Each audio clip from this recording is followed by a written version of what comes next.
بسم اللہ الرحمن الرحیم۔ فرشتے اللہ تعالیٰ کی نورانی مخلوق ہیں جنہیں ان کی اصلی شکل و صورت میں دیکھنا انبیاء کرام علیہ السلام کے علاوہ کسی اور کے لیے ممکن نہیں۔ یہی وجہ ہے کہ ہمارے ارد گرد لاتعداد فرشتے اپنے کاموں میں مصروف ہیں، مگر ہمیں وہ دکھائی نہیں دیتے۔ اگر وہ انسانی شکل اختیار کر کے ہمارے سامنے آئیں تو پھر انہیں دیکھنا ممکن ہے۔ انسان کی نسبت فرشتے عظیم مخلوق ہیں، اور ان میں بھی چھوٹے ہیں اور بعض بڑے ہیں۔ فرشتوں میں بعض کے 2 پر ہیں اور بعض کے 600 پر ہیں۔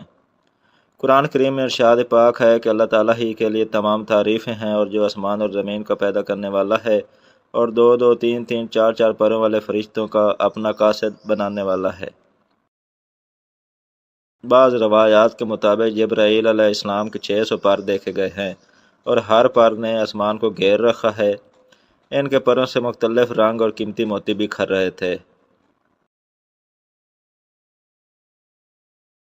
بعد و قامت کے بارے میں سیدنا انس رضی اللہ تعالیٰ عنہ سے مروی ہے کہ حضور نبی کریم صلی اللہ علیہ وآلہ وسلم نے ارشاد فرمایا، عرش کو اٹھانے والے فرشتوں میں سے ایک فرشتے کے بارے میں مجھے یہ بتانے کی اجازت دی گئی ہے، جس کے پاؤں سب سے نچلی 7ویں زمین میں ہیں اور اس کے کندھوں پر عرش ہے۔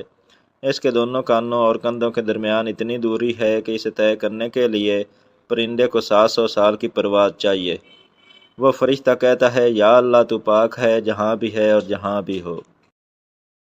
فرشتوں میں شادی بیاہ کی حاجت نہیں رکھی، اس طرح انہیں کھانے پینے سے بھی بے نیاز کر دیا ہے۔ اس کی وضاحت قرآن مجید میں مذکور سیدنا ابراہیم علیہ السلام کے اس واقعے سے ہوتی ہے، جس میں ہے کہ ابراہیم علیہ السلام کے پاس فرشتے آئے تو آپ علیہ السلام نے ان کے لیے فوراً گوشت لے آئے، مگر انہوں نے اسے تناول نہیں کیا۔ اللہ تعالیٰ نے فرشتوں کو بیماری، سستی، کاہلی، دکھ، تکلیف، تھکاوٹ اور اکتاہٹ وغیرہ سے محفوظ رکھا ہے۔ وہ دن رات فقط اللہ کی اطاعت میں اپنے کاموں میں مصروف رہتے ہیں۔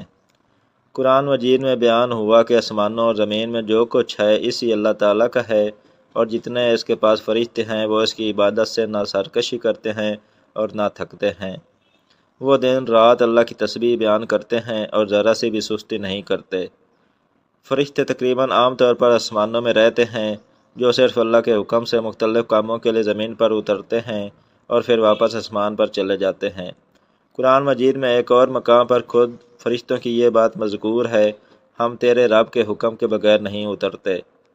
فرشتوں کی تعداد کتنی ہے اس کے بارے میں کوئی تفصیل نہیں ملتی، کیونکہ اللہ تعالیٰ کا فرمان ہے، تیرے رب کے لشکروں کو اس کے سوا اور کوئی نہیں جانتا۔ بعض احادیث سے معلوم ہوتا ہے کہ فرشتوں کی تعداد بہت زیادہ ہے، بلکہ اندازہ ہوتا ہے کہ انسانوں اور جنوں سے بھی ان کی تعداد زیادہ ہے۔ سیدنا ابو ذر رضی اللہ عنہ سے مروی ہے کہ اللہ کے رسول صلی اللہ علیہ وآلہ وسلم نے فرمایا، آسمانوں میں کہیں 4 انگلیاں جگہ بھی ایسی نہیں جہاں کوئی نہ کوئی فرشتہ سجدہ ریز نہ ہو۔ سیدنا عبداللہ بن مسعود رضی اللہ تعالیٰ عنہ سے مروی ہے کہ اللہ کے رسول صلی اللہ علیہ وآلہ وسلم نے فرمایا، قیامت کے روز جہنم کو اس حال میں لایا جائے گا کہ اس کی 70 لگامیں ہوں گی، اور ہر لگام کے ساتھ 70,000 فرشتے ہوں گے جو اسے کھینچ کر لا رہے ہوں گے۔ فرشتوں کی ایک اہم خاصیت یہ بھی ہے کہ وہ اللہ تعالیٰ کے حکم سے اپنی شکل و صورت کے علاوہ کوئی اور صورت اختیار کر سکتے ہیں۔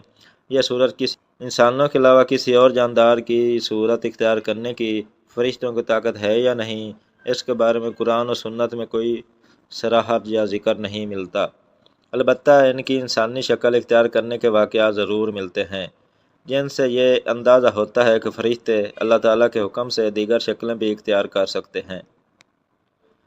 سیدنا ابراہیم علیہ السلام کے پاس فرشتے انسانی شکل میں آئے، اور ابراہیم علیہ السلام ان فرشتوں کو پہچان نہ پائے۔ پھر فرشتوں کے بتانے پر آپ علیہ السلام کو معلوم ہوا کہ یہ انسان نہیں ہیں بلکہ فرشتے ہیں۔ سیدنا مریم علیہ السلام کے پاس جبرائیل علیہ السلام انسانی شکل میں تشریف لائے تھے، اور جبرائیل امین علیہ السلام سوائے 2 مرتبہ کے ہر مرتبہ نبی کریم صلی اللہ علیہ وآلہ وسلم کے پاس انسانی شکل میں تشریف لائے۔ اللہ تعالیٰ نے فرشتوں کو انسانوں اور جنوں سے کئی گنا زیادہ قوت و طاقت عطا کر رکھی ہے۔ حضور نبی کریم صلی اللہ علیہ وآلہ وسلم نے جب طائف کے مقام پر وہاں کے لوگوں کو اسلام کی دعوت پیش کی تو آپ صلی اللہ علیہ وآلہ وسلم پر وہاں کے لوگوں نے ظلم و جبر کی انتہا کر دی، اور حضور نبی کریم صلی اللہ علیہ وآلہ وسلم کو لہو لہان کر دیا۔ تو اس مقام پر سیدنا جبرائیل امین علیہ السلام تشریف لائے۔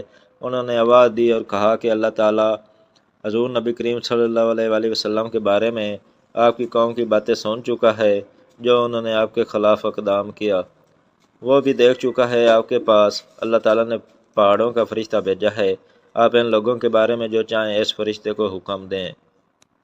اس کے بعد پہاڑوں کا فرشتہ مخاطب ہوا، اس نے حضور نبی کریم صلی اللہ علیہ وآلہ وسلم کو سلام کیا، پھر عرض کی اے اللہ کے رسول، آپ جو حکم دیں گے میں اس کی تعمیل کروں گا، اگر آپ چاہیں تو میں دونوں طرف کے پہاڑوں کو ان پر لا کر ملا دوں جن سے یہ پس جائیں گے۔ اسی طرح جبرائیل امین علیہ السلام کی قوت و طاقت کے بارے میں قرآن مجید میں ہے، انہیں حضور نبی کریم صلی اللہ علیہ وآلہ وسلم کو زبردست طاقت والے فرشتے نے سکھایا جو زور آور ہے۔ فرشتے اپنے ہر کام میں نظم و ضبط کی پابندی کرتے ہیں، جس میں کسی قسم کی کمی بیشی یا سستی اور کالی وغیرہ کا مظاہرہ نہیں کرتے۔ جن فرشتوں کی جب اور جہاں ڈیوٹی شروع ہوتی ہے وہ اس وقت وہاں پہنچ جاتے ہیں اور اسے احسن طریقے سے سر انجام دیتے ہیں۔ جس طرح انسانوں کی پیدائش اور موت کے مختلف مراحل ہوتے ہیں، فرشتوں کے لیے یہ مراحل نہیں ہیں، یعنی دنیا میں نئے انسان پیدا ہوتے ہیں اور پہلے موجود انسان فوت ہوتے رہتے ہیں، لیکن اس کے برعکس جب اللہ تعالیٰ نے فرشتوں کو پیدا کیا ہے تب سے وہ زندہ ہیں اور قیامت قائم ہونے تک جب تک اللہ پاک چاہیں گے وہ زندہ رہیں گے۔ تب تک اللہ تعالیٰ کی طرف سے انہیں جو ذمہ داریاں دی گئی ہیں انہیں احسن طریقے سے پورا کرتے رہیں گے، لیکن جب قیامت آئے گی تو یہ فرشتے بھی موت سے دوچار ہوں گے۔ پھر ایک ایسا وقت آئے گا جب کائنات میں اللہ تعالیٰ کے علاوہ کوئی چیز زندہ نہ رہے گی۔ اسی صورتحال کو قرآن مجید میں اس طرح بیان کیا گیا ہے، زمین پر جو ہیں سب فنا ہونے والے ہیں، صرف تیرے رب کی ذات جو عظمت اور عزت والی ہے وہی باقی رہ جائے گی۔ اسی طرح ایک اور مقام پر ارشاد ہوا کہ ہر نفس کو مرنا ہے۔ اللہ حافظ۔